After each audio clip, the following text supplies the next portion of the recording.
I've done a lot of cool stuff in my life, and I've done a heap of stupid things as well. And this is a story about one of the stupid things that I've done. And the reason why I'm sharing this is because a whole heap of business owners and a whole heap of guys in general make this same mistake. And hopefully by watching this, you will use my stupidity to prevent you having to make your own mistakes, and hopefully you can learn a little bit from me. So this is back when I was bodybuilding at a pretty high level. So back then I was a pro bodybuilder. I was competing all over the world. I was about 20, 21 years of age, and I was doing pretty well. Things were looking up. I just got my pro card. I competed overseas. I beat a whole heap of the world's best bodybuilders, and I was like that close to getting an invite to like the best of the best bodybuilding events in the world. I was a bit hard done by not to get an invite there. So things were looking up. I was finishing off my degree in medical science. I was running my business. It was starting to go well, and things were doing well. Like I remember I was 20 or 21 years of age, and I was making like $5,000 a week.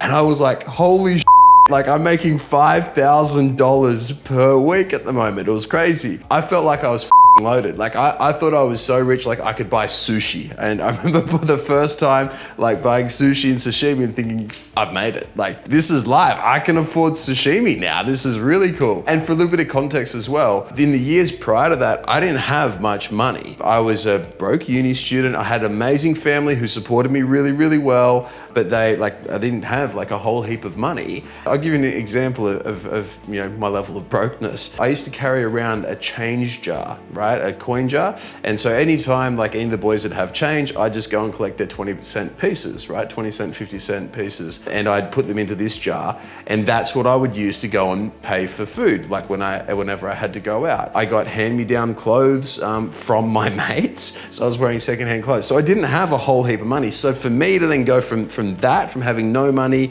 and not really doing much in terms of like eating out or going to fancy places to then going to sashimi, that was a big change. And so I was making all this money and doing really, really well.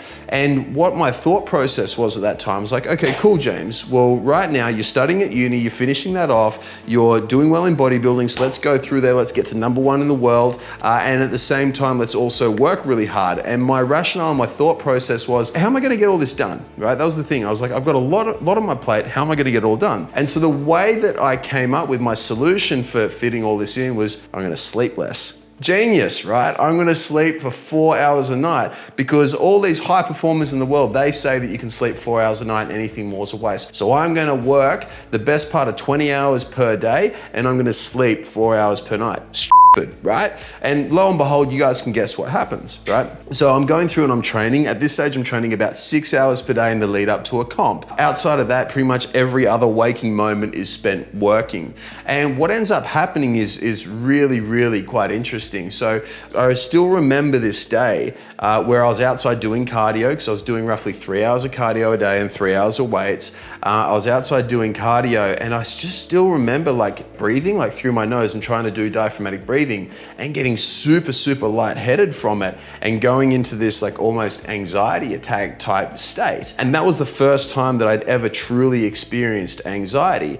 And when I continued to keep pushing in, trying to sleep 4 hours a night, exercise 6 hours a day, work the rest, I had no balance in my life. I had no downtime. I had no chill time. I had literally no social life, nothing at all. It really, really got at me. And that's when the anxiety started kicking in. That's when the depression and bipolar, like I'm very, very susceptible to highs and lows. And one of the things that I've got to manage is making sure that I stay nice and neutral, because if I get too high, i.e. when I started winning bodybuilding shows and doing really well in business, I start working more, and I work and work and work, and I work myself until I crash. And then I crash, and then I'll be out for a few days. And then once I'm out for a few days, I'll come back and I'll work and I'll work and I'll work and I'll crash. And I kept going through this constant up and down cycle.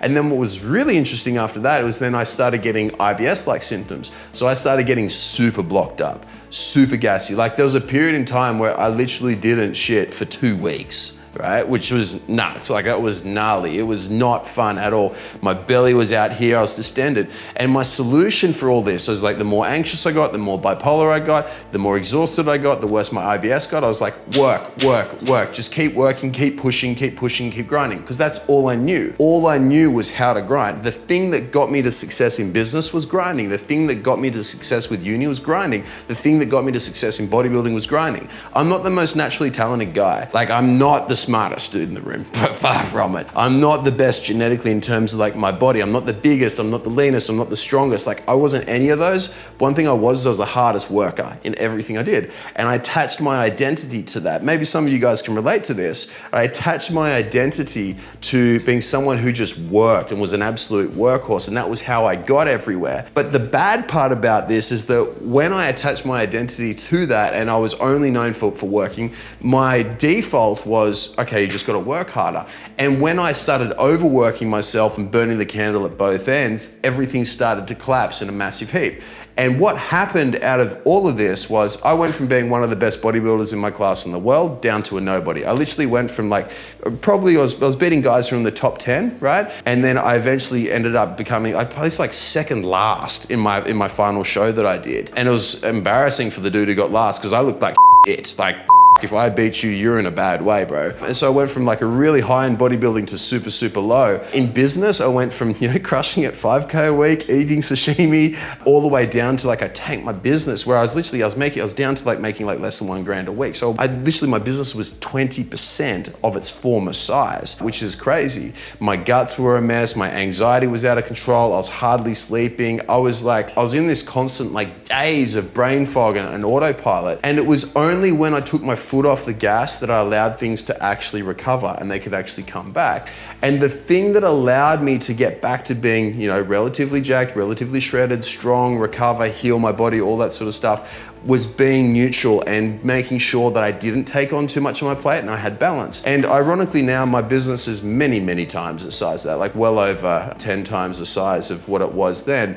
And the thing that I've learned now is that for me to be most successful, and the thing that has led me to the greatest amount of success in all areas of my life, is to minimize the hustle mindset. The hustle mindset is something which is good for getting you to this level, to this first level. It's good to getting you to 6 figures. It's good to getting you to like national level if you want to compete in a certain sport. It's good to getting you to like the first level of achievement. But if you want to go on, you want to have a 7 and 8 figure business. If you want to go on, you want to have a business which a success in sport and whatnot, where you're at the top.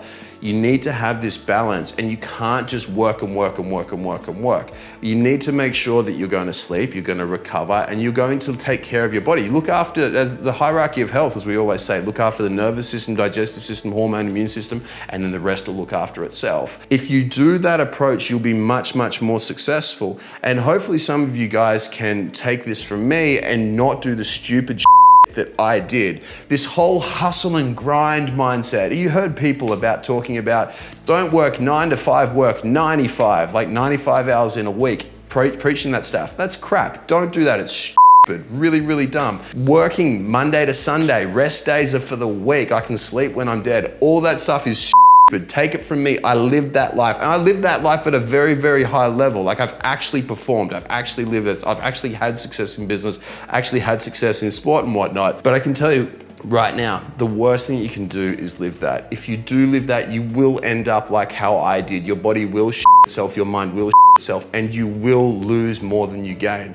So please don't do the same stuff that I do. Follow the hierarchy of health. We'll put the link in below so it can help you out. Like understand that stuff, learn about it, treat your body well, treat your mind well, have some respect for yourself, and you'll have way, way more success in business, in your relationships, in sport, or whatever success that you want. I hope this helps you guys.